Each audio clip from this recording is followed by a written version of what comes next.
ಮತ್ತೊಬ್ಬರ ಶ್ರೀ ಮಾಲಿಂಗೇಶ್ವರ ದೇವರನ್ನು ಸ್ಮರಿಸುತ್ತಾ ಸಾನ್ನಿಧ್ಯದಲ್ಲಿ ಪೂಜಿಸಲ್ಪಡುವ ಲಕ್ಷ್ಮೀ ವೆಂಕಟರಮಣ ದೇವರನ್ನು ಸ್ಮರಿಸುತ್ತಾ ಗುರು ಹಿರಿಯರನ್ನು ಸ್ಮರಿಸುತ್ತಾ ಇಂದಿಗೆ ನಮ್ಮ ತಂದೆಯವರಾದ ದಿವಂಗತ ಇದ್ದಾಜೆ ವಿನಾಯಕ್ ನಾಯಕ್ ಇವರು ದೈವಾಧೀನರಾಗಿ ಇಂದಿಗೆ 13 ದಿನಗಳಾಗಿವೆ. ಈ ದಿನ ನಿನ್ನೆವರೆಗೆ ನಾವೆಲ್ಲ ಕ್ರಿಯಾ ಕರ್ಮಗಳನ್ನೆಲ್ಲ ಮುಗಿಸಿಕೊಂಡು ಈ ದಿನ ನಾವೆಲ್ಲ ಮಿತ್ರ ಭೋಜನ ಒಂದು ಕಾರ್ಯಕ್ರಮವನ್ನು ಆಯೋಜನೆ ಮಾಡಿದ್ದೇವೆ. ನಮ್ಮ ಊರಿನ ಎಲ್ಲ ಸಜ್ಜನ ಬಂಧುಗಳಿಗೆ ಹಾಗೆ ನಮ್ಮ ತಂದೆಯವರ ಆತ್ಮೀಯ ಪ್ರೀತಿಯ ಎಲ್ಲ ಗೌರವಯುತ ಊರು ಪರಗೂರಿನ ಸ್ನೇಹಿತರಿಗೆ ವ್ಯಾಪಾರಸ್ಥರಿಗೆ ಎಲ್ರಿಗೂ ಸಹ ಆಹ್ವಾನ ಕೊಟ್ಟು ನಾವಿಲ್ಲಿ ಸೇರಿದ್ದೇವೆ. ಒಂದು ಚಿಕ್ಕದಾಗಿ ಶ್ರದ್ಧಾಂಜಲಿ ಸಭೆಯನ್ನು ಇಂದು ನಡೆಸಿಕೊಡಲಿದ್ದೇವೆ. ಇಲ್ಲಿ ಸೇರಿರುವ ಎಲ್ಲ ಗೌರವಯುತ ಆತ್ಮೀಯ ಬಂಧುಗಳಿಗೂ ನಮ್ಮ ಇಂದಾಜೆ ಕುಟುಂಬದ ಪರವಾಗಿ ಆತ್ಮೀಯವಾದ ಸ್ವಾಗತವನ್ನು ಬಯಸ್ತಾ ಇದ್ದೇನೆ. ನಮ್ಮ ಪ್ರೀತಿಯ ಇಂದಾಜೆ ಎಸ್ ವಿನಾಯಕ್ ನಾಯಕ್, ನಾವು ಅವರನ್ನು ಕರೆಯೋದು ವಿನಾಯಕ್ ಮಾವ ಅಂತ. ಅವರ ಅಗಲಿದ ಆತ್ಮಕ್ಕೆ ಸದ್ಗತಿಯನ್ನು ಪ್ರಾಪ್ತಿಸಲಿ ದೇವರು ಅಂತ ಬೇಡಲಿಕ್ಕಾಗಿ ನಾವೆಲ್ಲ ಇಲ್ಲಿ ಮಿತ್ರ ಭೋಜನ ನೆಪದಲ್ಲಿ ಸೇರಿದ್ದೇವೆ. ಮನುಷ್ಯನ ಜನನೆಂಬುದು ಅದು ಆಕಸ್ಮಿಕವಾದರೂ ಕೂಡ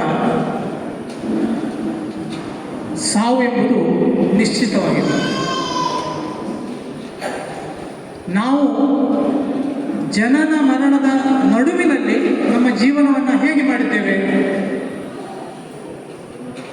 ಅದರ ಮೂಲಕ ಆ ವ್ಯಕ್ತಿ ಹೇಗಿದ್ದ ಎಂಬುದನ್ನು ಚಿಂತನೆ ಮಾಡಲಿಕ್ಕೆ ಒಂದು ಅವಕಾಶ. ಆ ನಿಟ್ಟಿನಲ್ಲಿ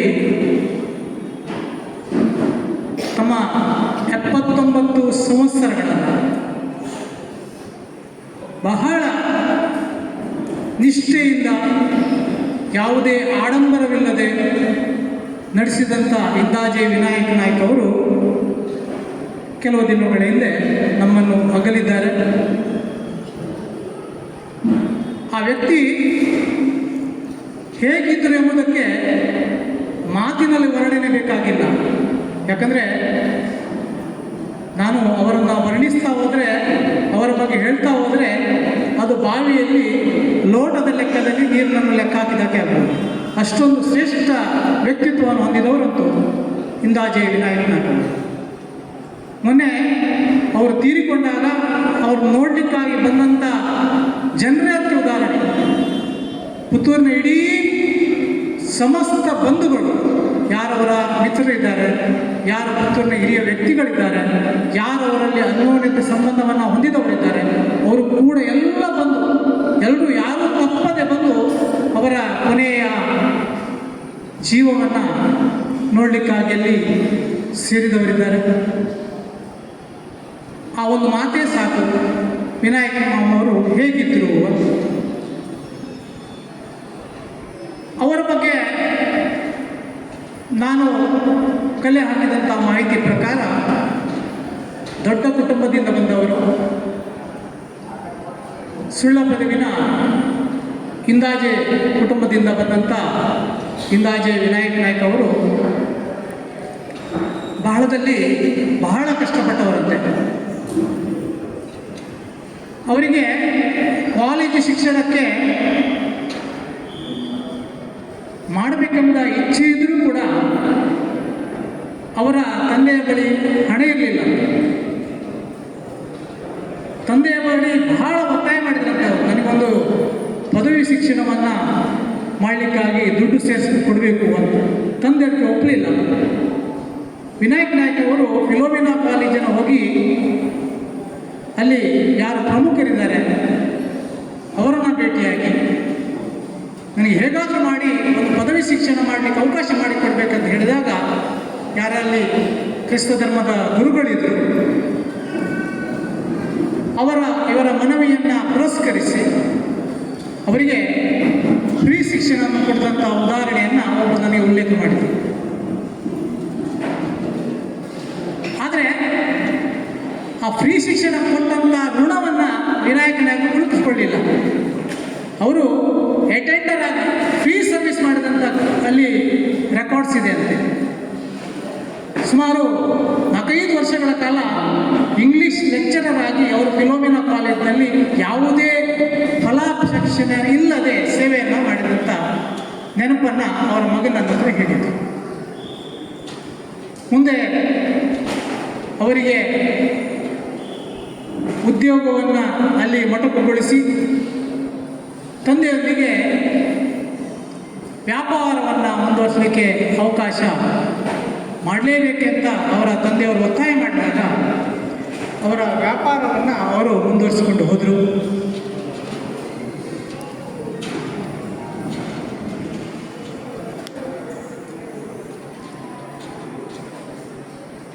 ಯಾಕೆ ವಿನಾಯಕ ನಾಯಕರನ್ನು ಎಲ್ಲರೂ ಇಷ್ಟಪಡ್ತಾರೆ ಅಂತ ಹೇಳಿದರೆ, ಅವರ ವಿಶೇಷ ಗುಣ ಏನಂತ ಹೇಳಿದರೆ, ಅವರು ಸ್ವಂತಕ್ಕಾಗಿ ಸ್ವಲ್ಪ ಸಮಾಜಕ್ಕಾಗಿ ಜಾಸ್ತಿ ಎಂಬ ಒಂದು ಚಿಂತನೆಯನ್ನು ಇಟ್ಕೊಂಡವರು. ಬಹುಶಃ ಯಾವ ಸಮಾಜದ ಯಾವ ವರ್ಗಕ್ಕೂ, ಅದು ಯಾವುದೇ ಸಮಾಜ ಆಗಲಿ ಯಾವುದೇ ಮತ ಆದರೂ ಕೂಡ ಅವರು ಅದನ್ನೆಲ್ಲ ಚಿಂತನೆಯನ್ನು ಮಾಡದೆ ಎಲ್ಲ ವರ್ಗದವರಿಗೆ ತನ್ನಿಂದ ಎಷ್ಟು ಸಾಧ್ಯ ಇದೆ ಆ ಸಾಧ್ಯವಾದಂಥ ಸಹಾಯವನ್ನು ಮಾಡಿದಂಥ ಕೀರ್ತಿ ಅದಿದ್ದರೆ ಅದು ಇಂದಾಜೆ ವಿನಾಯಕ ನಾಯಕ ಅವರಿಗೆ. ಎಷ್ಟು ಆಡಂಬರದ ಜೀವನ ಕೂಡ ಮಾಡ್ಬೋದಿತ್ತು ಅವರಿಗೆ, ಬೇಕಾದಷ್ಟು ದೇವರವರಿಗೆ ಕೊಟ್ಟಿದ್ರು ಕೂಡ ಪ್ರತಿದಿನ ಎಷ್ಟೋ ವರ್ಷಗಳಿಂದ ಕಾಲಿಗೆ ಚಪ್ಪಲನ್ನು ಕೂಡ ಹಾಕದೆ ಬೆಳಿಗ್ಗೆ ಹೊತ್ತು 5 ಗಂಟೆಗೆ ಮಾಲಿಂಗೇಶ್ವರ ದೇವಸ್ಥಾನಕ್ಕೆ ಹೋಗಿ ನಡ್ಕೊಂಡು ಬಂದು ಅಲ್ಲಿಂದ ವೆಂಕಟರಮಣ ದೇವಸ್ಥಾನಕ್ಕೆ ನಡ್ಕೊಂಡು ಬಂದು ಮತ್ತೆ ಅವರು ಗರ್ಭಿಣಿಯಲ್ಲಿರುವಂಥ ನಮ್ಮ ಮನೆಗೆ ಹೋಗ್ತಾ ಇದ್ದಾರೆ. ವ್ಯಾಪಾರದ ಸಂದರ್ಭದಲ್ಲಿ ಕೂಡ ಅವರು ಶೋಕಿ ಜೀವನವನ್ನು ಮಾಡಿದವರಲ್ಲ ಅಂತೆ. 2-3 ಶರ್ಟ್ ಅವರ ಹತ್ರ, 2-3 ಪಂಚೆ ಅಷ್ಟೇ ಅವರ ಹತ್ರ ಇರ್ತದ್ದು. ಯಾವುದೇ ಪಿಕ್ನಿಕ್ ಅಥವಾ ಟೂರಿಗೆ ಹೋದವರಲ್ಲ ಅಂತೆ. ಏನು ಜೀವನ ಇದ್ರೂ ಕೂಡ ಅದು ವ್ಯಾಪಾರಕ್ಕಾಗಿ, ಜನರ ಸೇವೆಗಾಗಿ, ತನ್ನ ಕುಟುಂಬಕ್ಕಾಗಿ ಸೇವೆ ಮಾಡಿದಂಥ ಕೀರ್ತಿ ಇದ್ದರೆ ಅದು ಇಂದ್ಯಾಜೆ ವಿನಾಯಕ ನಾಯಕ ಅವರಿಗೆ. ಮಾಲಿಂಗೇಶ್ವರ ದೇವಸ್ಥಾನದಲ್ಲಿ ನಡೆಯುವಂಥ ಶಿವರಾತ್ರಿ ಸಂದರ್ಭದಲ್ಲಿ ಒಂದು ರಾತ್ರಿ ಅವರು ಜಾಗರಣೆಯನ್ನು ಮಾಡಿಕೊಂಡು ಓಂ ನಮಃ ಶಿವಾಯ ಮಂತ್ರದ ಮೂಲಕ ಬೆಳಗ್ಗಿನವರೆಗೆ ದೇವಸ್ಥಾನಕ್ಕೆ ಪ್ರದಕ್ಷಿಣೆ ಬರ್ತಾ ಇದ್ದಂಥ ಮಾಹಿತಿಯನ್ನು ನನಗೆ ಜಮೀನಿ ಶಿವಶಂಕರ್ ತನ್ನ ಜೀವಿತಾವಧಿಯಲ್ಲಿ ಯಾರಿಗೆ ಎಷ್ಟು ಸಂತೋಷ ಪಡಲಿಕ್ಕಾಗ್ತದೆ, ಯಾರಿಗೆ ಎಷ್ಟು ತನ್ನಿಂದ ಹೆಲ್ಪ್ ಮಾಡಲಿಕ್ಕಾಗ್ತದೆ, ದೇವಸ್ಥಾನಗಳಿಗೆ, ಧಾರ್ಮಿಕ ಕೇಂದ್ರಗಳಿಗೆ ಅವರು ಕೊಟ್ಟಂಥ ಸಹಾಯ ಲೆಕ್ಕ ಇಡದ ಅಂಥ ಒಂದು ಶ್ರೇಷ್ಠ ವ್ಯಕ್ತಿಯನ್ನು ನೀವು ಕಳ್ಕೊಂಡಿದ್ದೇವೆ.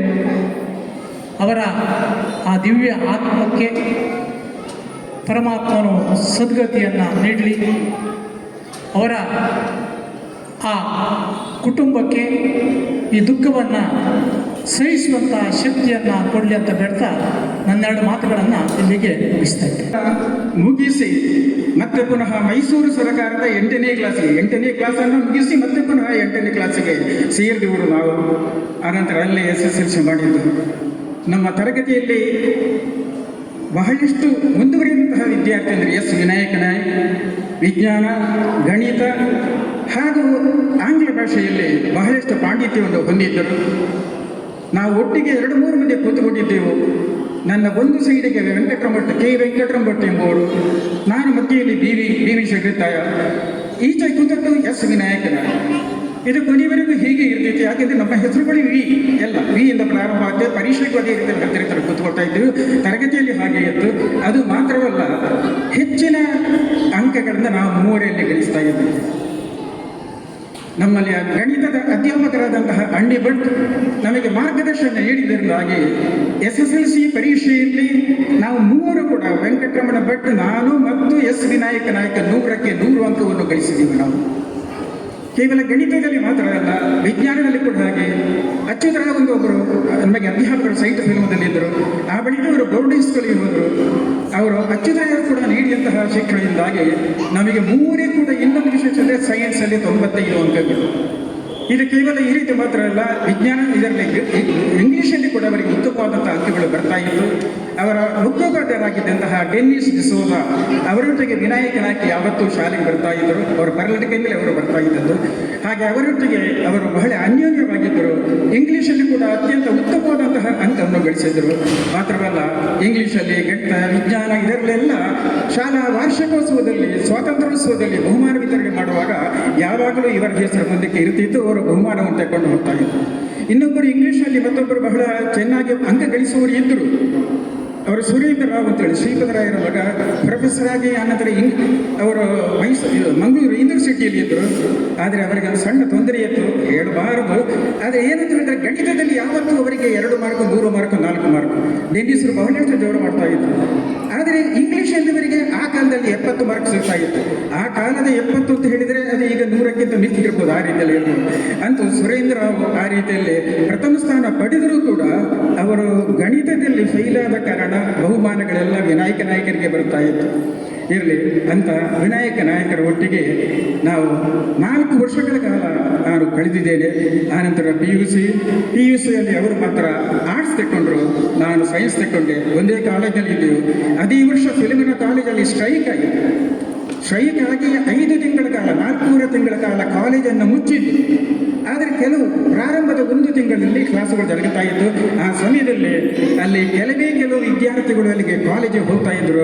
ಅದರಲ್ಲಿ ಪ್ರಾಮಾಣಿಕವಾಗಿ ಹೋಗ್ತಾ ಇದ್ದದ್ದು ನಮ್ಮ ವಿನಾಯಕ ನಾಯಕ.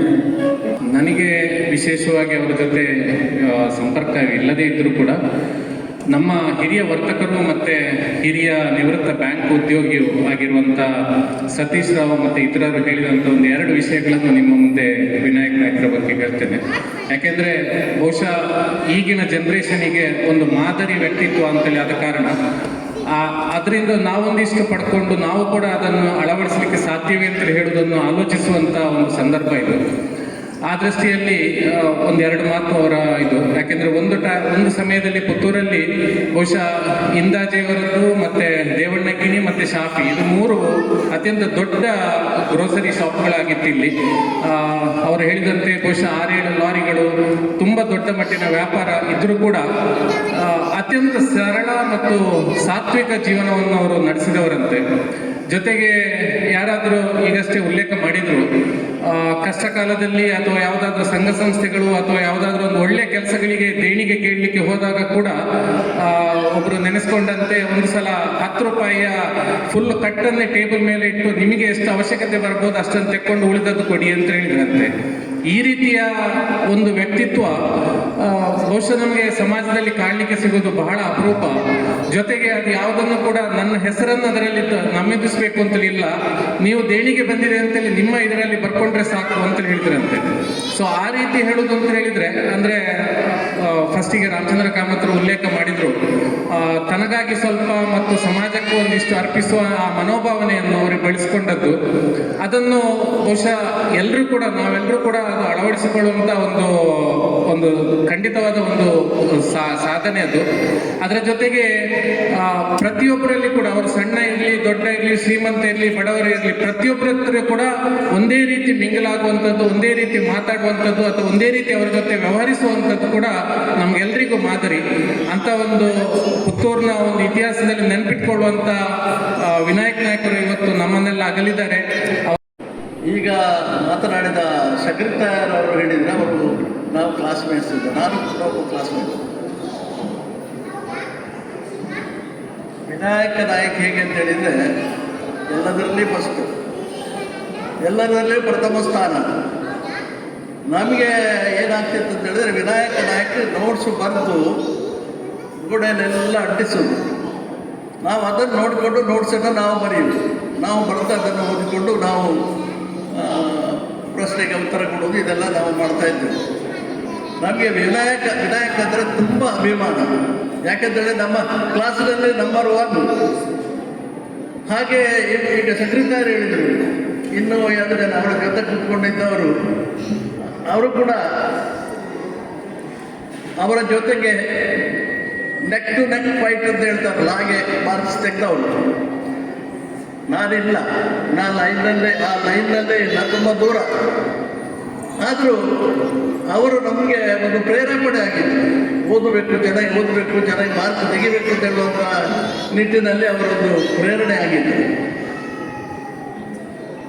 ಅತ್ಯಂತ ಸರಳ ವ್ಯಕ್ತಿ. ಈಗ ವರ್ತಕದವರು ಹೇಳಿದರು ಮತ್ತು ಅದಕ್ಕಿಂತ ಹಿಂದೆ ಮಾತಾಡಿದವರು ಹೇಳಿದರು, ಅತ್ಯಂತ ಸರಳ ವ್ಯಕ್ತಿ. ಅತ್ಯಂತ ಸರಳ ವ್ಯಕ್ತಿಯಾಗಿಯೇ ಮುಂದುವರಿದು ಜೀವಮಾನ ಇಡೀ ಅದೇ ರೀತಿಯಲ್ಲಿ ಬದುಕಿ ಬಾಳಿದವರು.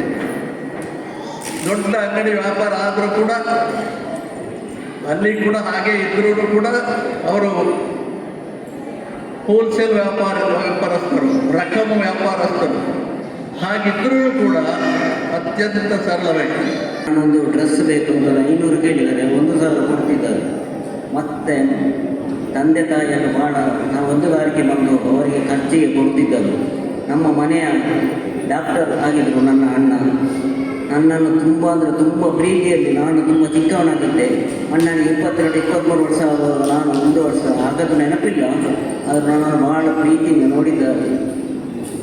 ಮತ್ತು ರಾತ್ರಿ 2 ಗಂಟೆ ತನಕ ವ್ಯಾಪಾರ ಮಾಡ್ತಿದ್ದರು. ನಮ್ಮ ಭಾರತದ ಪ್ರಧಾನಿ ಮೋದಿಜಿಯವರ ಹಾಗೆ 18 ಗಂಟೆ ವ್ಯಾಪಾರವನ್ನು ಮಾಡಿ ರಾತ್ರಿ 2 ಗಂಟೆಗೆ ಬಂದು ಮಲಗಿ ಬೆಳಿಗ್ಗೆ 6 ಗಂಟೆಗೆ ಉಪವಾಸ ಅಂಗಡಿಯನ್ನು ಓಪನ್ ಮಾಡುತ್ತಿದ್ದರು. ಯಾರು ಬಡವರಿಗೂ ಸಣ್ಣ ಲಾಭ ಇಟ್ಟು ವ್ಯಾಪಾರ ಮಾಡಬೇಕೆಂಬುದು ಅವರ ಧರ್ಮವಾಗಿತ್ತು. ಮತ್ತು ಯಾರಾದರೂ ಸೌಖ್ಯ ಇಲ್ಲ, ಮದುವೆಗೆಲ್ಲ ಅವರು ಸಹಾಯ ಮಾಡ್ತಿದ್ರು. ಆದರೆ ಅದನ್ನು ಸಾಲ ಅಂತ ಕೊಡ್ತಿರಲಿಲ್ಲ. ಅವರ ಮನಸ್ಸಿನಲ್ಲಿ ಕೂಡ ಹಾಗೆ ಇರಲಿಲ್ಲ. ಅಂಥ ಅಣ್ಣನನ್ನು ನಾವು ಕಳೆದುಕೊಂಡೆವು. ಹೇಗೆ ಬದುಕಬೇಕು ಅಂಥೇಳಿ ಒಬ್ಬ ಕವಿ ಹಾಡಿನ ಮೂಲಕ ಬರೆದಿದ್ದಾನೆ. ಆ ಹಾಡು ಬರೆದವರು ಯಾರಂತಲೂ ಗೊತ್ತಿಲ್ಲ, ಆದರೆ ಹಾಡು ಅತ್ಯಂತ ಸೂಕ್ತವಾಗಿ ಶ್ರೀಯುತ ವಿನಾಯಕ ನಾಯಕರು ಬದುಕಿದ್ದಾರೆ ಅಂತ ಹೇಳಿದರೆ ತಪ್ಪಾಗಲಿಕ್ಕಿಲ್ಲ. ಶ್ರೀಗಂಧನಾಗಿ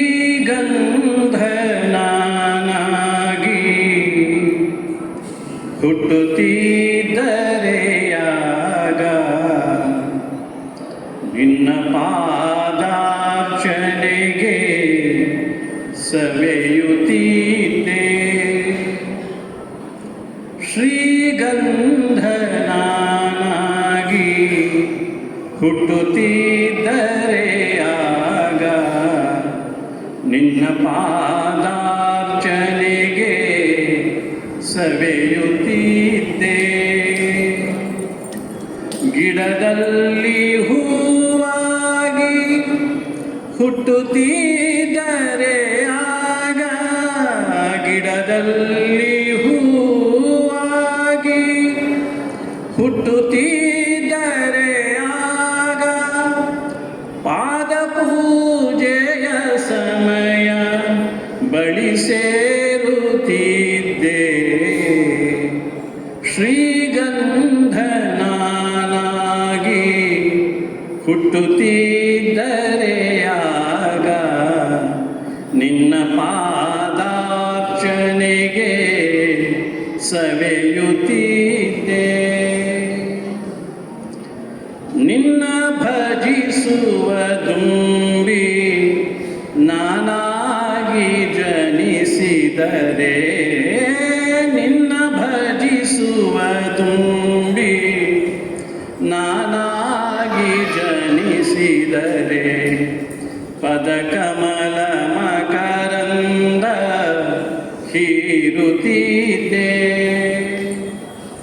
ನೀ ನಡೆವ ಹಾದಿಯಲ್ಲಿ ನಾನು ಜನಿಸಿದರಾಗ, ನೀ ನಡೆವ ಹಾದಿಯಲ್ಲಿ ನಾನು ಜನಿಸಿದರಾಗ ನಿನ್ನ ಪಾದ ಧೂಳಿನಲ್ಲಿ ಹೊರಳಾಡುತ್ತಿದ್ದೆ. ಶ್ರೀಗಂಧನಾಗಿ ಹುಟ್ಟುತ್ತಿದ್ದರೆ ಆಗ ನಿನ್ನ ಪಾದಾರ್ಚನೆಗೆ ಸವೆಯುತ್ತಿದ್ದೆ. ಯಾವೊಂದು ನದಿಯಲ್ಲಿ ನೀನಾಗಿ ಜನಿಸಿದರೆ, ಯಾವೊಂದು ನದಿಯಲ್ಲಿ ನೀನಾಗಿ ಜನಿಸಿದರೆ ನಿನ್ನ ಪಾದ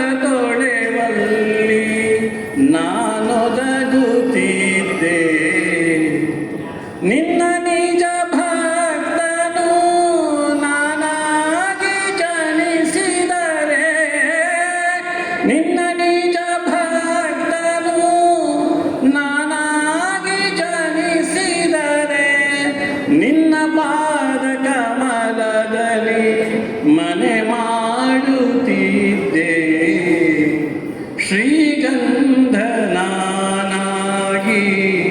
ಹುಟ್ಟುತ್ತಿದ್ದರೆ ಆಗ ನಿನ್ನ ಪಾದಾರ್ಚನೆಗೆ ಸವೆಯುತ್ತಿದ್ದೆ.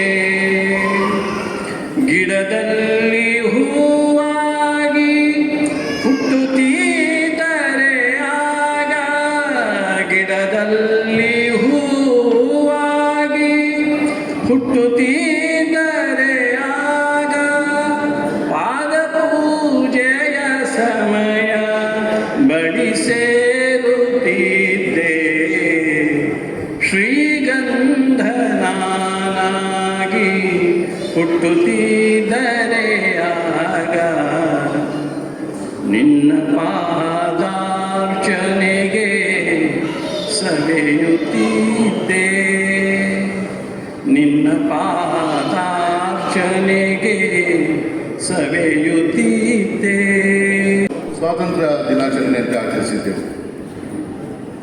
ನಮ್ಮ ದೇಶದ ಸ್ವಾತಂತ್ರ್ಯಕ್ಕಾಗಿ ಲಕ್ಷಾನುಗಟ್ಟಲೆ ಜನರು ಪ್ರಾಣವನ್ನು ತ್ಯಜಿಸಿದ್ದಾರೆ. ಆದರೆ ನಮಗೆ ಶಾಲೆಯಲ್ಲಾಗಲಿ ಬೇರೆ ಎಲ್ಲಿಯಾದರೂ ಕೂಡ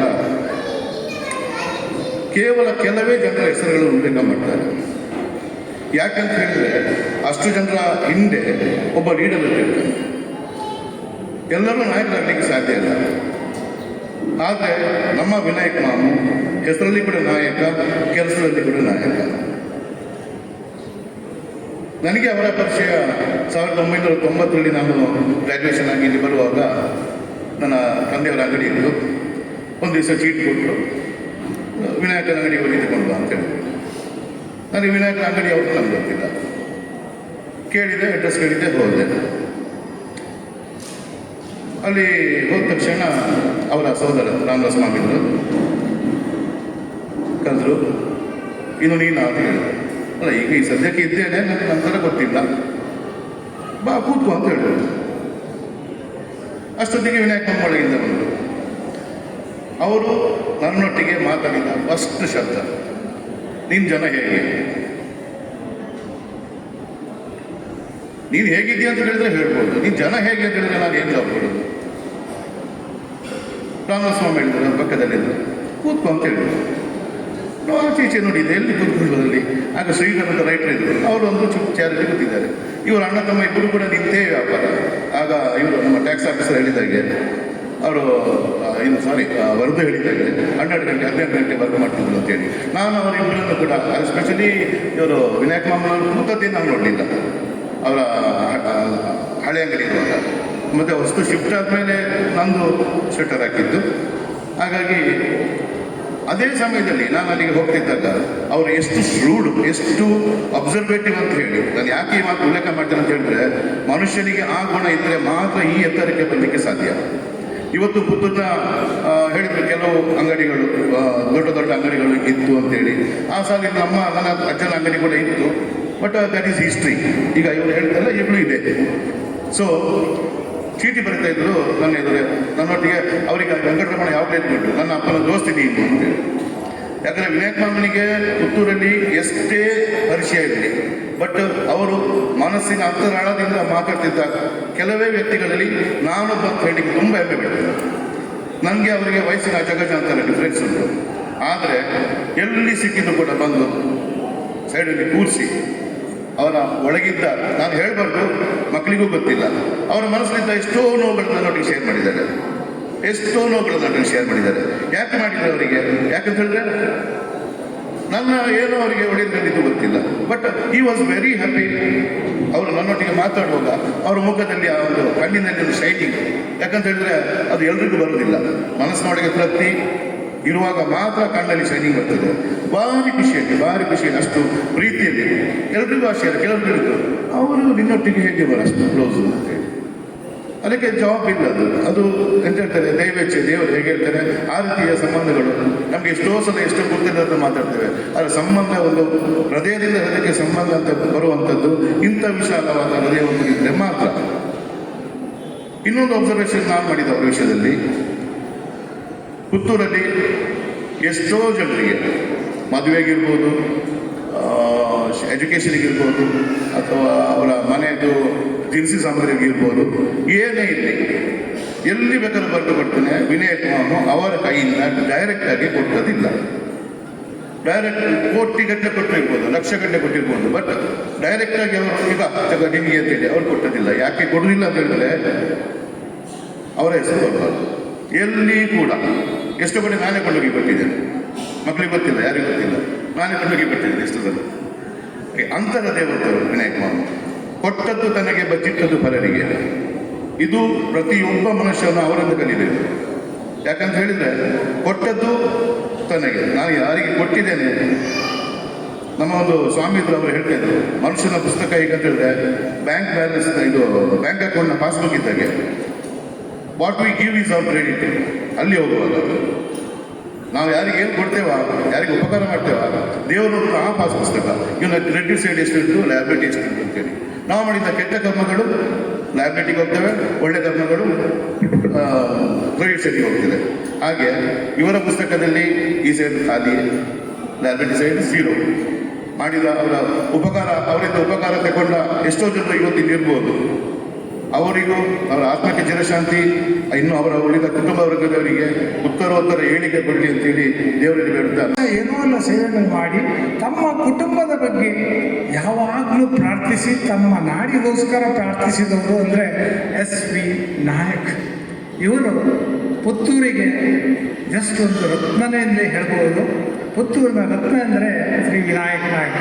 ನನಗೆ ಕುಟುಂಬದ ಬಗ್ಗೆ ಹೇಳುವುದಾದರೆ, ಇವರು ಅವರ ಅಣ್ಣ ತಮ್ಮಂದಿರು ಹೇಗಾದರೂ ಇಲ್ಲೇ ಇರ್ತಾರೆ, ಆದರೆ ಅವರು ನಮಗೆ ಕೊಟ್ಟಿರುವಂತಹ ತಂಗಿಗೆ ಅಥವಾ ಅವರ ಸಿಸ್ಟರಿಗೆ ಮಾಡುವಂಥದ್ದನ್ನು ದೂರದೃಷ್ಟಿ ಇಟ್ಟುಕೊಂಡು ವರ್ಷ ಪ್ರತಿ ಅವರನ್ನು ಎಲ್ಲ ಹಬ್ಬ ಹರಿದಿನಗಳನ್ನು ನೆನೆದು, ಅವರೆಂದರೆ ಹಿಂದಿನಿಂದ ಮುಂದಿನಿಂದ ಏನಿಲ್ಲ, ಅವರವರಿಗೆ ಬೇಕಾದುದನ್ನು ತಲುಪಿಸುವಂಥ ವ್ಯವಸ್ಥೆಯನ್ನು ಮಾಡಿಸುವ ಒಂದು ಶ್ರೇಷ್ಠ ಕಾರ್ಯವನ್ನು ಅವರು ಮಾಡಿದ್ದಾರೆ. ಸೊ ತಂಗಿ ಸಹೋದರಿಯರು ಹಾಗೆ, ಅಣ್ಣ ಎಂದರೆ ಪಂಚಪ್ರಾಣವಾಗಿತ್ತು ಅವರಿಗೆ. ಅಲ್ಲ ಮಾತ್ರವಲ್ಲದೆ ಅವರಿಗೆ ಏನು ಬೇಕೋ ಅದನ್ನು ಮೆಲ್ಲನೆ ಫೋನ್ ಮಾಡಿ ಅವರವರಿಗೆ ಹೇಳ್ತಿದ್ರು.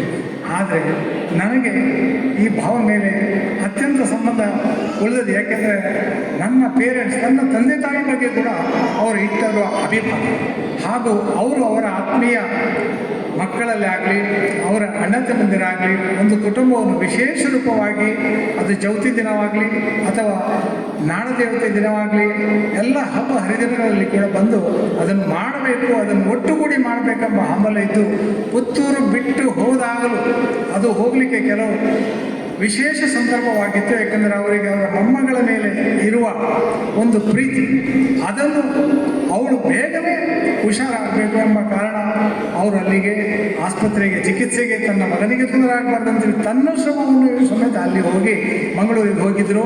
ಅವರು ಜಸ್ಟ್ ಒಂದು 2 ದಿನದ ಮೊದಲು ನನ್ನ ಹತ್ರ ಸ್ವಲ್ಪ ಕಳಕಳಿಯಾಗಿ ಮಾತಾಡಿದ, ನನ್ನ ಆರೋಗ್ಯದಲ್ಲಿ ಸ್ವಲ್ಪ ವೈರೂಪ್ಯತೆ ಆಗಿದೆ, ನಾವು ಯಾವಾಗ ಬರ್ತೀರಿ ಅಂತೇಳಿ. ನಾನು ಹೇಳಿದೆ, ನಾಳೆ ಯಾಕೆ, ಈಗಲೇ ಬಂದು ಹೊರಟಿರ್ತೇನೆ, ಆದರೆ ನೀವು ನನಗೆ ಕರೆಕ್ಟಾಗಿ ಹೇಳಿ ಅಂತ ಹೇಳಿದೆ. ಆದರೆ 2 ದಿನದಲ್ಲಿ ನಾನು ಸುದ್ದಿಯನ್ನು ಕೇಳಿ ಬೆಚ್ಚ ಬೆರಗಾಗಿ ತಮ್ಮ ಹಾಗೆ ಗಾಢಲೋಕದಲ್ಲಿ ಅವರು ಹೋಗಿರ್ಬೋದು, ಬಟ್ ನಮ್ಮನ್ನು ಗಾಢಲೋಕದಲ್ಲಿ ಮುಳುಗಿಸಿದ್ದಾರೆ. ಆ ದಿವ್ಯ ಆತ್ಮಕ್ಕೆ ಪರಮಾತ್ಮನು ಯಾವಾಗಲೂ ಸಹಕರಿಸಲಿ ಅಂತೇಳಿ ನಾನು ನೆನೆಸೋದು ಮಾತ್ರವಲ್ಲ, ಪರಮಾತ್ಮನು ಆ ದಿವ್ಯ ಆತ್ಮಕ್ಕೆ ಚಿರಶಾಂತಿಯನ್ನು ಕೊಟ್ಟು ಸದ್ಗತಿಯನ್ನು ಕೊಟ್ಟು ನಮ್ಮೆಲ್ಲರಿಗೂ ಏನು ಒಳ್ಳೆಯದನ್ನು ಬಯಸಿದ್ದಾನೆ ಆ ಪರಮಾತ್ಮನು ಕರುಣಿಸಿ ಅಂತೇಳಿ ಹೇಳ್ತೇನೆ. ಅವರ ಕಠಿಣ ಪರಿಶ್ರಮ ದುಡಿಮೆಯ ಫಲವಾಗಿ ಬೆಳೆದು ನಿಂತ ಶ್ರೀ ವರದರಾಜ್ ಟ್ರೇಡಿಂಗ್ ಕೋ, ತದನಂತರ ಶ್ರೀ ವರದರಾಜ್ ಬಜಾರ್ ಸಂಸ್ಥೆಯಲ್ಲಿ ನಾನು ಸುಮಾರು 40 ವರ್ಷಗಳ ಕಾಲ ದುಡಿದು ಒಂದು ನನ್ನ ದನಿಗಳಿಗೆ, ನನ್ನ ಮತ್ತು ನನ್ನ ಸಹೋದ್ಯೋಗಿಗಳ ಪರವಾಗಿ 2 ನುಡಿ ನಮನಗಳನ್ನು ಸಲ್ಲಿಸಲು ಇಚ್ಛೆಪಡ್ತೇನೆ. ಆಗಿನ ಸಮಯದಲ್ಲಿ ದೊಡ್ಡ ದನಿಗಳೇನಿದ್ರು ವ್ಯವಹಾರಗಳನ್ನು ನೋಡಿಕೊಂಡಿದ್ದರು. ಸಣ್ಣ ದನಿಗಳು ಲೆಕ್ಕಪತ್ರ ಮತ್ತು ಅಧಿಕಾರ ವರ್ಗದವರೊಟ್ಟಿಗೆ ಒಳ್ಳೆಯ ಬಾಂಧವ್ಯದಿಂದ ನಡೆದುಕೊಂಡು ಹೋಗ್ತಿದ್ದ ಸಮಯ. ದನಿಗಳು ಈ ವ್ಯಾಪಾರದಲ್ಲಿ ಕನಿಷ್ಠ ಲಾಭಾಂಶ ಹಾಗೂ ಗಿರಾಕಿಗಳಿಗೆ ಒಳ್ಳೆಯ ಗುಣಮಟ್ಟದ ಸಾಮಗ್ರಿಗಳನ್ನು ನೀಡಬೇಕೆಂದು ಅವರ ಉದ್ದೇಶ. ಹಾಗೆಯೇ ಅವರು ಯಾವುದೇ ಹೆಚ್ಚು ಫಲಾಪೇಕ್ಷೆ ಪಡೆದುಕೊಂಡಿಲ್ಲ. ತನ್ನ ವ್ಯಾಪಾರ ಚಾಕಚಕ್ಯತೆಯಿಂದ ಅಪಾರ ತನ್ನ ಖರೀದಿ ವ್ಯಾಪಾರಸ್ಥರಿರ್ಬೋದು, ಗಿರಾಕಿಗಳು ಇರ್ಬೋದು, ಅವರೊಟ್ಟಿಗೆ ನೇರ ನಟಿ ವೈಯಕ್ತಿಕ ಒಳ್ಳೆಯ ಬಾಂಧವ್ಯದಿಂದ ವ್ಯಾಪಾರ ನಡೆಸಿಕೊಂಡು ಬಂದವರು. ಅವರು ನಮಗೆ ಆಗಲಿ ಎಲ್ಲರಿಗೂ ಒಂದು ಉಪಕಾರ ಮಾಡಿದಂಥ ಮನುಷ್ಯರವರು. ಶ್ರದ್ಧಾಂಜಲಿ ಕಾರ್ಯಕ್ರಮದಲ್ಲಿ ಸೇರಿರುವ ಎಲ್ಲ ಬಂಧು ಮಿತ್ರರುಗಳಿಗೆ, ಪತ್ರಿಕಾ ಮಾಧ್ಯಮಗಳು, ಬಂಧುಗಳೇ, ನನಗೆ ವಿನಾಯಕ ನಾಯಕರೊಂದು ಹೆಚ್ಚು ಪರಿಚಯ ಇಲ್ಲ, ಆದರೆ ಅವರೊಟ್ಟಿಗೆ ಹೆಚ್ಚು ಒಡನಾಟವೂ ಇರಲಿಲ್ಲ. ಅವರ ಪರಿಚಯ ಆಗಲಿಕ್ಕೆ ಒಂದು ಕಾರಣ ಇತ್ತು. ನಮ್ಮ ಕೆಲಸದ ಒಬ್ಬ ಬಂದು ಹೇಳಿದ, ಅಣ್ಣರೇ ಇನ್ನ ಮಗಳ ಮದುವೆ ಎಲ್ಲಂಜಿ ಇಂಕ ಪಣಿ ಸಾಮಾನು ಅಂಗಡಿಯಲ್ಲಿ ಜೀನ್ಸ್ ಸಾಮಾನು ತೆತ್ತುಕೊಡು ಅಂತೇಳಿ ಹೇಳಿದ. ಅದಕ್ಕೆ ಒಟ್ಟು ಮಾರೆ ತೆತ್ತುಕೊಡ್ತೀನಿ ಅಂತ ಹೇಳಿದೆ. ನಾನು ವರದರಾಜನ ಅಂಗಡಿಯಲ್ಲಿ ಕೊಂಡ್ರು ಪಣಿ ಕೊಂಡಿರುವೆ ಈರು ಕೆಡ್ಡಗಳು ಸಾಲ ಕೋರುವೇರು ಅಂತ ಕೇಳಿದ. ಎಂಕು ಗುರ್ತೈಜಿ ಆಡಲ್ಲ ಕೇಳುಗ ಅಂತ ಹೇಳಿದೆ. ನಾನು ಅವರ ಹತ್ರ ಬಂದು ವಿನಾಯಕ ನಾಯಕರ ಹತ್ರ ಬಂದು ಕೇಳಿದೆ, ನಾನು ಬನ್ನೂರು ರೈತ ಸೇವಾ ಸಹಕಾರಿ ಸಂಘದ ಅಧ್ಯಕ್ಷ, ನನಗೆ ಈ ಕೆಲಸ ನನಗೆ ಸ್ವಲ್ಪ ಮದುವೆ ಉಂಟು ಮಗಳದ್ದು, ಹಾಗೆ ಸ್ವಲ್ಪ ಜೀನ್ಸ್ ಸಾಮಾನು ಕೊಡಿ ಅಂತ ಕೇಳಿದೆ. ಆಗ ಅವರು ಆಯಿತು ಅಂತ ಹೇಳಿದೆ, ನಮಗೆ ಬೇಕಾದ ಪಟ್ಟಿಯೆಲ್ಲ ಕೊಟ್ಟೆ, ಜೀನ್ಸ್ ಸಾಮಾನು ತೆಗೆದುಕೊಟ್ರು. ಅವರ ಮಗಳ ಮದುವೆ ಕಲಿಯುವುದು ಬಿಡಿ, ಮಗಳಿಗೆ ಮಗು ಆಗುವಲ್ಲಿವರೆಗೂ ಅವರು ದುಡ್ಡು ಕೇಳಲಿಲ್ಲ ನಮ್ಮ ಹತ್ರ. ನಾವೇ ಹೋಗಿ ನಾನೊಮ್ಮೆ ಅವರ ಹತ್ರ ತಗೊಂಡೋಗಿ ದುಡ್ಡು ಕೊಟ್ಟೆ. ಅವರಿಗೆ ಬಹಳ ಖುಷಿ ಆಯಿತು. ನಂತರ ಸ್ವಲ್ಪ ನಮ್ಮ ಒಡನಾಟ ಶುರುವಾಯಿತು. ನನಗೆ ಹೆಚ್ಚು ಕಾಂಟ್ಯಾಕ್ಟ್ ಇರಲಿಲ್ಲ. ನನಗೆ ಮತ್ತೆ ಹೆಚ್ಚು ಕಾಂಟ್ಯಾಕ್ಟ್ ಇದ್ದದ್ದೇ ವೆಂಕಟರಮಣ ನಾಯಕರನ್ನು. ಅದಕ್ಕೆ ಒಂದು ಕಾರಣ ಉಂಟು. ಅಂದರೆ ನಮ್ಮ ಮಹಾಲಿಂಗೇಶ್ವರ ದೇವಸ್ಥಾನದಲ್ಲಿ ಯಾವ ರೀತಿ ಅನ್ನಪ್ರಸಾದ ನಡೀತದೆ ಅಂತೇಳಿ ನಿಮಗೆ ಗೊತ್ತುಂಟು. ಹೆಚ್ಚು ಅಕ್ಕಿಯ ಅವಶ್ಯಕತೆ ಬೇಕಿತ್ತು. ಆಗ ನಮ್ಮ ಮಿತ್ರರಾದ ಈಶ್ವರ ಬೇಡಕರ್ ಹೇಳಿದರು, ನಮ್ಮ ವರದರಾಜರ ತುಂಬು ಕೇಳುಗ, ಆ ರೀತಿ ಬ್ಯಾಂಕ್ ಮಾತ್ರ ಲಕ್ಷ ಕಟ್ಟಲೆ ಸಹಾಯ ಮಾಡ್ತೇವೆ, ಆರ್ಡ ಕೇಳುಗ ಅಂತೇಳಿ ಹೇಳಿದರು. ಆಗ ನಾನು ವೆಂಕಟರಮಣ ನಾಯಕರನ್ನು ಫಸ್ಟಿಗೆ ನನಗೆ ಪರಿಚಯ ಆದ ಹಾಗೆ ಅವರ ಹತ್ರ ಕೇಳಿದೆ, ನನಗೆ 1 ಕ್ವಿಂಟಲ್ ಅಕ್ಕಿ ಕೊಡಿ, ಹೀಗೆ ಮಹಾಲಿಂಗೇಶ್ವರ ದೇವಸ್ಥಾನಕ್ಕೆ ಬೇಕಂತೇಳಿ. ಆಗ ಅವರು ಏನು ಮಾಡಿದರು, ತಿಂಗಳಿಗೆ 1 ಕ್ವಿಂಟಲ್ನಾಗೆ ವರ್ಷಕ್ಕೆ 12 ಕ್ವಿಂಟಲ್ ಅಕ್ಕಿ ಕೊಡ್ತೇನೆ ಅಂತ ಹೇಳುವ ವಾಗ್ದಾನ ಕೊಟ್ಟರು. ಅದರಂತೆ ಕೊಟ್ಟರು. ನನಗೆ ಬಹಳ ಖುಷಿ ಆಯಿತು ಅವರ ಹತ್ರ. ಅದಕ್ಕೆ ನಾನು ಹೇಳಿದೆ, ನೀವು ಒಮ್ಮೆ ಅನ್ನಪ್ರಸಾದಕ್ಕೆ, ಅವರು ಹೆಚ್ಚಾಗಿ ದೇವಸ್ಥಾನಕ್ಕೆ ಯಾವಾಗಲೂ ಬರ್ತಾರೆ, ಆದರೆ ಅನ್ನಪ್ರಸಾದಕ್ಕೆ ನೀವು ಬರಲೇಬೇಕಂತೇಳಿ ಕರ್ಕೊಂಡು ಹೋದೆ. ಅವರಿಗೆ ಆ ಶಾಲೆ ಮಕ್ಕಳು 2,500 ಶಾಲೆ ಮಕ್ಕಳೆಲ್ಲ ಬರೋದನ್ನು ನೋಡಿ ಅವರಿಗೆ ಖುಷಿಯಾಗಿ ಅವರು ಹೇಳಿದರು, ಈಶ್ವರ ಭಟ್ರೆ ನಾನು 3 ಕ್ವಿಂಟಲ್ ಅಕ್ಕಿ ಕಳಿಸ್ತೇನೆ ನಾಳೆ, ಅದು ಹೇಗೆ ಉಂಟಂತ ಹೇಳಿ ಅಂತ ಹೇಳಿದರು. ಹಾಗೆ 3 ಕ್ವಿಂಟಲ್ ಅಕ್ಕಿ ಕಳಿಸಿದರು. ನನಗೆ ಬಹಳ ಖುಷಿ ಆಯಿತು. ಅದು ಅಷ್ಟು ಲಾಯ್ಕು. ಆ ಅಕ್ಕಿ ಹೇಗೆ ಉಂಟಂತೇಳಿ ಇಲ್ಲಿ ಊಟ ಮಾಡಿದವರಿಗೆಲ್ಲ ಗೊತ್ತುಂಟು. ಈಗ ಬೇಕಾದ್ರೆ ನೀವು ಹೋಗಿ, ಶಾಲೆ ಮಕ್ಕಳೆಲ್ಲ ಬಂದರೆ ಒಮ್ಮೆಲೆ ನಮಗೆ ಅಕ್ಕಿ ಹಾಕ್ಲಿಕ್ಕೆ ಆಗುವುದಿಲ್ಲ, ನಾಳೆ ಉಳಿದ್ರೆ ಎಲ್ಲ ರಪ್ಪ ಅಕ್ಕಿ ಅಂದರೆ ಬೇಯುವುದು ಹತ್ತಿಯಾಗಿ ಉಂಟು. ಅಷ್ಟು ಲಾಯ್ಕು ಅಕ್ಕಿಯನ್ನು ನಮಗೆ ಒದಗಿಸಿ ಕೊಟ್ಟಿದ್ದಾರೆ. ನಾನು ಅವರಿಗೆ ಇದಕ್ಕೆ ರೇಟ್ ಅಷ್ಟೇ ಅಂತ ಕೇಳಿದೆ. ಅದಕ್ಕೆ ಅವರು ಹೇಳಿದರು, ರೇಟು ಇಷ್ಟು ಶಾಲೆ ಮಕ್ಕಳು ಊಟ ಮಾಡಿಕೊಂಡು ಹೋಗ್ತದೆ, ಇದರಿಂದ ದೊಡ್ಡ ಭಾಗ್ಯ ನನಗೆ ಯಾವುದಿಲ್ಲ. ಮಹಾಲಿಂಗೇಶ್ವರ ದೇವರಿಗೆ ಬೇಕಾಗಿ ನಾನು ಮಿಲ್ಲಲ್ಲಿ ಎಷ್ಟು ರೇಟು ಕೊಡೋದು ಅಷ್ಟೇ ರೇಟು ಕೊಡೋದು, ನನಗೆ 10 ಪೈಸೆ ಲಾಭವೇ ಅಂತ ಹೇಳುವ ಮಾತನ್ನು ಹೇಳಿದರು. ನಿನ್ನೆ ಕೂಡ 15 ಕ್ವಿಂಟಲ್ ಅಕ್ಕಿ ಕಳಿಸಿದ್ರು. ನಾವು ಮಿಲ್ಲಲ್ಲಿ ಕೊಡುವ ರೇಟನ್ನೇ ಅವರಿಗೆ ಕೊಡೋದು, ಇದು ನಮ್ಮ ಭಾಗ್ಯ. ಹಾಗೆ ನೋಡಿ, ಅವರ ತಂದೆಯಂತೆ ಅದು ನಿರ್ಧಾರಲ್ಲಿ ಬರಬೇಕು. ವೆಂಕಟರಮಣ ನಾಯಕರು ಮತ್ತು ಅವರ ಮಕ್ಕಳು ಅವರು ಕೂಡ ಸಮಾಜಕ್ಕೆ ಬೇಕಾದ ಒಳ್ಳೆ ಕೆಲಸ ಕಾರ್ಯವನ್ನು ಮಾಡ್ತಾರೆ. ನಾನು ಕೂಡ, ನನಗೆ ಇವತ್ತು ಅವರ ಹೆಚ್ಚು ಪರಿಚಯ ಇಲ್ಲ, ನನಗೆ ಅವರನ್ನೆಲ್ಲ ಇಲ್ಲಿ ಬಂದು ಹೋಗಲಿ ಏನಾಗಲಿಕ್ಕಿಲ್ಲ, ನನಗೆ ಗೊತ್ತಿಲ್ಲ. ನಾನು ಈಗೆಲ್ಲ ಮಾತಾಡಲಿಕ್ಕೆ ಉಂಟು, ಶ್ರದ್ಧಾಂಜಲಿ ಸಭೆ ಉಂಟಂತೇಳಿ, ಒಂದು ಭೋಜನ ಉಂಟಂತೇಳಿ ಕರೆದಿದ್ದಾರೆ. ನಾನು ಇದ್ದದ ವಿಷಯವನ್ನು ಮಹಾಲಿಂಗೇಶ್ವರ ದೇವರ ಅಧ್ಯಕ್ಷನಾಗಿ ಹೇಳಿದ್ದೇನೆ. ಬಹಳ ಸಂತೋಷವಾಯಿತು. ಸಮಾಜಮುಖಿ ಕೆಲಸವನ್ನು ಈ ಕುಟುಂಬ ಮಾಡ್ತದೆ. ಇಲ್ಲಿ ಸೇರಿದ ಜನಸಂಖ್ಯೆ ಅದಕ್ಕೆ ಸಾಕ್ಷಿ. ಹಾಗೆ ಅವರ ಕುಟುಂಬದವರಿಗೆ, ಅವರ ಬಂಧು ಮಿತ್ರರಿಗೆ ಎಲ್ಲರಿಗೂ ಮಹಾಲಿಂಗೇಶ್ವರ ದೇವರು ಅವರ ಆ ಮರಣದ ದುಃಖವನ್ನು ಸಹಿಸುವಂಥ ಶಕ್ತಿಯನ್ನು ನೀಡಲಿ. ಆತ್ಮೀಯರಿಂದ ನುಡಿನಮನ, ಕಾವ್ಯನಮನ ಆಗಿದೆ. ಈ ಕಾವ್ಯನಮನ ಕೇಳುವಾಗ ನನ್ನ ಮನಸ್ಸಲ್ಲಿ ನನ್ನ ಚಿಕ್ಕಪ್ಪನಾದ ಶ್ರೀ ವಿನಾಯಕ ನಾಯಕ್ ಅವರಿಗೆ ಇರುವಂಥ ಭಾವನೆ ಕಾಕತಾಳೀಯವೇನು. ನನ್ನನ್ನು ಸಣ್ಣದರಲ್ಲಿ ಸ್ವಯಂ ಸೇವಕ ಸಂಘಕ್ಕೆ ಕೊಂಡೋದ ಅಚ್ಯುತ್ ಮಾಮನ ಬಾಯಿಂದಲೇ ಅದು ನಾವು ಆ ಕಾವ್ಯ ನುಡಿನಮನ ಕೇಳುವಂತಾಗಿದೆ. ಮತ್ತು ನಾನು ಇದು ಆರಂಭ ಮಾಡಬೇಕಾದ್ರೆ ನುಡಿನಮನೆಯಲ್ಲಿ ನನ್ನ ವೈಯಕ್ತಿಕ ಒಡನಾಟ ಮಾತ್ರ ಅಲ್ಲ, ಕುಟುಂಬದ ಪರವಾಗಿ, ಇಂದಾಜಿ ನಾಯಕ್ ಕುಟುಂಬದ ಪರವಾಗಿ ನುಡಿನಮನ ಸಲ್ಲಿಸುವಂತಹ ದೊಡ್ಡ ಜವಾಬ್ದಾರಿ ನನ್ನ ಮೇಲೆ ಕೊಟ್ಟಿದ್ದಾರೆ. ಎಷ್ಟು ನಾನು ಅದಕ್ಕೆ ನ್ಯಾಯ ಸಲ್ಲಿಸಲಿಕ್ಕೆ ನಾನು ಪ್ರಯತ್ನ ಮಾಡ್ತೇನೆ ಗೊತ್ತಿಲ್ಲ. ಆದರೂ ಶ್ರೀಗಂಧ ನಾನಾಗಿ ಹುಟ್ಟುತ್ತಿದ್ದರೆ ಆಗ, ಇದಕ್ಕಿಂತ ದೊಡ್ಡ ಉದಾಹರಣೆ ನನ್ನ ಚಿಕ್ಕಪ್ಪನಾದ ಶ್ರೀ ವಿನಾಯಕ ನಾಯಕ್ ಅವರಿಗೆ ಕೊಡಲಿಕ್ಕೆ ಸಾಧ್ಯ ಇಲ್ಲ ಅಂತ ನಾನು ಹೇಳ್ತೇನೆ. ನನ್ನ ಕಣ್ಣಂಚಿನ ನೀರು ಬಂತದ್ದು ಕೇಳುವಾಗ. ಅಷ್ಟು ಆತ್ಮೀಯವಾಗಿ ಕೇಳಿದ್ದೇನೆ. ಯಾಕಂದರೆ ಚಿಕ್ಕಂದಿನಿಂದ ನಾವು ಕಲಿತ ಶಾಲೆಯಲ್ಲಿ ಎಲ್ಲ ತರಗತಿಗಳಲ್ಲಿ ಒಂದು 10ರಿಂದ 15 ಜನ ನಮ್ಮ ತರಗತಿಯಲ್ಲಿ ಇಂದಾಜೆ ನಾಯ್ಕ ಕುಟುಂಬದ ಮಕ್ಕಳೇ. ನಾವು ಅಣ್ಣ ತಮ್ಮಂದಿರು, ಸಹೋದರ ಸಹೋದರಿಯರು. ನಾನು ನೋಟ್ಸ್ ಕೊಂಡೋಗ್ಲಿಕ್ಕಿಲ್ಲದಿದ್ದರೆ ನನಗೆ ನೋಟ್ಸ್ ತಂದು ಸಹಾಯ ಮಾಡೋದು ಒಂದು ವಿನಾಯಕ ಚಿಕ್ಕಪ್ಪನ ಮಗಳು, ಇಲ್ಲದ್ರೆ ರಾಮದಾಸ್ ಚಿಕ್ಕಪ್ಪನ ಮಗಳು. ನಾನು ಪೆನ್ಸಿಲ್ ಕೊಂಡೋಗೋದಿದ್ರೆ ನನಗೆ ಪೆನ್ನನ್ನು ತಂದು ನನ್ನ ನೋಟ್ಸನ್ನು ಬರೆದು ಕೊಡ್ತಿದ್ದರು ನನ್ನ ಸಹೋದರಿಯರು. ಇಲ್ಲೇ ಇದ್ದಾರೆ ಆದ್ಮೇಲೆ. ಅದು ಯಾಕೆ ನಾನು ಇದನ್ನು ಸಂಬಂಧ ಅದನ್ನು ಕೊಂಡಿಯನ್ನು ಹೇಳ್ತೇನೆ ಅಂದರೆ, ಇವರಿಗೆ ಯಾಕೆ ಚಿಕ್ಕಂದ್ರಲ್ಲಿ ಈ ಗುಣ ಬಂತು ಅಂತೇಳಿ ಗೊತ್ತಾಗಬೇಕಾದ್ರೆ ಮುಂದೆ ಅವರ ತಂದೆಯವರ ಗುಣವನ್ನು ನೋಡುವಾಗ ನನಗೆ ಗೊತ್ತಾಯಿತು ಇದು ಮಕ್ಕಳಿಗೂ ಈ ಪರಂಪರೆ ಹರಡಿದೆ ಅಂತ. ಆದರೆ ಇವತ್ತು ನನ್ನ ವ್ಯವಹಾರದ ನಿಮಿತ್ತ ನಾನು ಹೊರಗಡೆ ಹೊರ ಊರಲ್ಲಿದ್ದರೂ ನನ್ನ ಮತ್ತು ಚಿಕ್ಕಪ್ಪನ ಒಡನಾಟ ಕುಟುಂಬ ಸಂಬಂಧದಲ್ಲಿ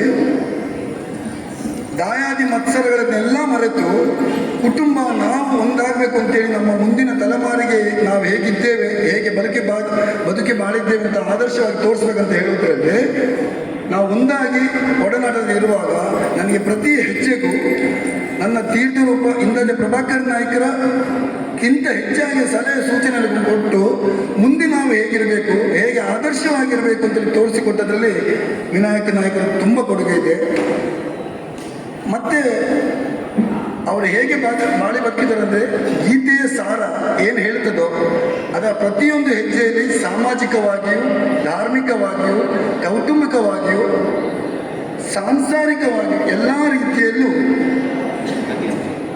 ಒಂದು ರೀತಿಯ ಅದಕ್ಕೆ ನ್ಯಾಯ ಕೊಡುವ ರೀತಿಯಲ್ಲಿ ಅವರು ಬದುಕಿದ್ದಾರೆ ಅಂತ ಹೇಳಿದರೆ ಇದು ಅತಿಶಯೋಕ್ತಿಯಲ್ಲ. ಇವತ್ತು ಇದು ನನ್ನ ವೈಯಕ್ತಿಕ ಅಭಿಪ್ರಾಯ ಮಾತ್ರ ಅಲ್ಲ, ಕುಟುಂಬದವರಿಗೂ ಆತ್ಮೀಯರಿಗೆ ಎಲ್ಲರಿಗೂ ಅವರವರ ಅನುಭವವನ್ನು ಅವರ ನುಡಿನ ಮರದಲ್ಲಿ ಹಂಚಿದ್ದಾರೆ. ಅದು ನಾನು ಅವರ ಕುಟುಂಬದ ಸಹೋದರ ಸಂಬಂಧವನ್ನು ಅವರು ಹೇಗೆ ಇಡುತ್ತಿದ್ರು ಅಂತ ಹೇಳೋದಕ್ಕೆ ನನ್ನ ತುಂಬ ಸಣ್ಣ ಪ್ರಾಯದಿಂದ ನಾನು ನೋಡಿದ್ದೇನೆ. ನಮಗೆ ಪುತ್ತೂರು ದರ್ಬೆಯಲ್ಲಿ ಪ್ರೆಸ್ ಇತ್ತು ನನ್ನ ಅಪ್ಪನಿಗೆ. ಆ ಪ್ರೆಸ್ಸಿನಲ್ಲಿ ಬರುವಾಗ ಡೈಲಿ ಅವರು ಮನೆಯಿಂದ ಹೋಗ್ತಾ ಇರುವಾಗ ಕಾರನ್ನು ನಿಲ್ಲಿಸಿ ಪ್ರಬಣ್ಣ ಅಂತೇಳಿ ಮಾತಾಡಿ ಹೋಗ್ತಿದ್ರು. ಅಷ್ಟು ಮಾತಾಡಿದರೆ ಸಾಕಾಗುದಿಲ್ಲ ಅಂತೇಳಿ ಏನು ಮಾಡಿದ್ರು ಅಂದರೆ, ಆಗಿನ ಸಮಯದಲ್ಲಿ ದೂರವಾಣಿ ಕನೆಕ್ಷನ್ ಕೂಡ ನಮಗೆ ತಂದವರು ತರಿಸಿಕೊಟ್ಟದು ವಿನಾಯಕ ನಾಯ್ಕ, ರಾಮದಾಸ್ ನಾಯ್ಕ. ಅಣ್ಣ ನಿಮ್ಮ ಹತ್ರ ಯಾವಾಗಲೂ ಮಾತಾಡ್ತಿರ್ಬೇಕು ಅಂದರೆ ಎಲ್ಲಿ ತನಕ ಅಂದರೆ ಆ ಕೆಲವು ಸವಿ ನೆನಪುಗಳು ವರ್ಷಗಳು ಹೋದರೂ ನಮ್ಮ ಹೃದಯದಿಂದ ಮಾಸುವುದಿಲ್ಲ ಅಂತ ಹೇಳಲಿಕ್ಕೆ ಆ ಫೋನ್ ನಂಬರ್ ಕೂಡ ನನಗೆ ನೆನಪಿದೆ. ಅದು 72 ಇತ್ತು, ಮತ್ತೆ 772 ಆಯಿತು, ಮತ್ತೆ 6772 ಆಯಿತು. ನಾವು ಪುತ್ತೂರಿಂದ ಮತ್ತೆ ಕಾರಣಗಳಲ್ಲಿ ಮಂಗಳೂರಿಗೆ ಹೋಗೋ ತನಕ ಆ ಅನೋನ್ಯತೆ ಆ ರೀತಿಯಲ್ಲಿ ಬೆಳೆದಿತ್ತು. ಮುಂದೆ ಈಗ ಬೆಳೀತಾ ಇದೆ. ಅವರ ಮಕ್ಕಳ ಹತ್ರ ಕೂಡ ಅದೇ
ಸುದ್ದಿ ಚಾನಲ್, ಕ್ಷಣ ಕ್ಷಣದ ಸುದ್ದಿಗಾಗಿ.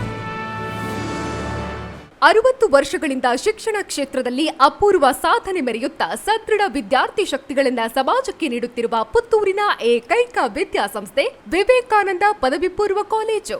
98% ಅಧಿಕ ಅಂಕಗಳನ್ನು ಪಡೆದಿರುವ ವಿದ್ಯಾರ್ಥಿಗಳಿಗೆ ಉಚಿತ ಶಿಕ್ಷಣ, ರಾಷ್ಟ್ರ ಅಂತಾರಾಷ್ಟ್ರೀಯ ಮಟ್ಟದ ಸಾಧಕ ವಿದ್ಯಾರ್ಥಿಗಳಿಗೆ ಶುಲ್ಕದಲ್ಲಿ ರಿಯಾಯಿತಿ, ಅನುಭವಿ ಅಧ್ಯಾಪಕ ವೃಂದ, ವಿಶಾಲವಾದ ಪ್ರಯೋಗಾಲಯ, ಗ್ರಂಥಾಲಯ, ನೀಟ್, ಜೆಇಇ, ಸಿಇಟಿ ಹಾಗೂ ಸಿಎ ಫೌಂಡೇಶನ್ ಕೋರ್ಸ್ಗಳಿಗೆ ತರಬೇತಿ, ಐಎಎಸ್, ಐಪಿಎಸ್ ನಂತಹ ಸ್ಪರ್ಧಾತ್ಮಕ ಪರೀಕ್ಷೆಗಳಿಗೆ ತರಬೇತಿ, ವಾಣಿಜ್ಯ ವಿಭಾಗದ ವಿದ್ಯಾರ್ಥಿಗಳಿಗಾಗಿ ಸಿಎಸ್ಇಇಟಿ ಹಾಗೂ ಸರ್ಟಿಫಿಕೇಟ್ ಕೋರ್ಸ್ಗಳಿಗೆ ತರಬೇತಿ, ವಿಕಸನ ಟಿವಿ ಹಾಗೂ radio Panchajanya 90.8 FM, college bus ವ್ಯವಸ್ಥೆ, ಕ್ರೀಡೆಗೆ ಒತ್ತು ಕೊಟ್ಟು ವಿಶಾಲವಾದ ಕ್ರೀಡಾಂಗಣ, ವಿದ್ಯಾರ್ಥಿನಿಯರಿಗಾಗಿ ಕಾಲೇಜ್ ಕ್ಯಾಂಪಸ್ನಲ್ಲೇ ಪ್ರತ್ಯೇಕ ವಸತಿ ನಿಲಯಗಳು, ಅರ್ಹ ಬಡ ಪ್ರತಿಭಾವಂತ ವಿದ್ಯಾರ್ಥಿಗಳಿಗಾಗಿ ಹಲವು ವಿದ್ಯಾರ್ಥಿ ವೇತನಗಳು.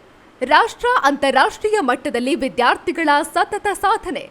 ನಮ್ಮಲ್ಲಿ ಲಭ್ಯವಿರುವ ಕೋರ್ಸ್ಗಳು: ವಿಜ್ಞಾನ ವಿಭಾಗ, PCMB, PCMC, PCMS, PCMA, ವಾಣಿಜ್ಯ ವಿಭಾಗ, SCBA, SCBA, ECBA, ಕಲಾ ವಿಭಾಗ, HEPS.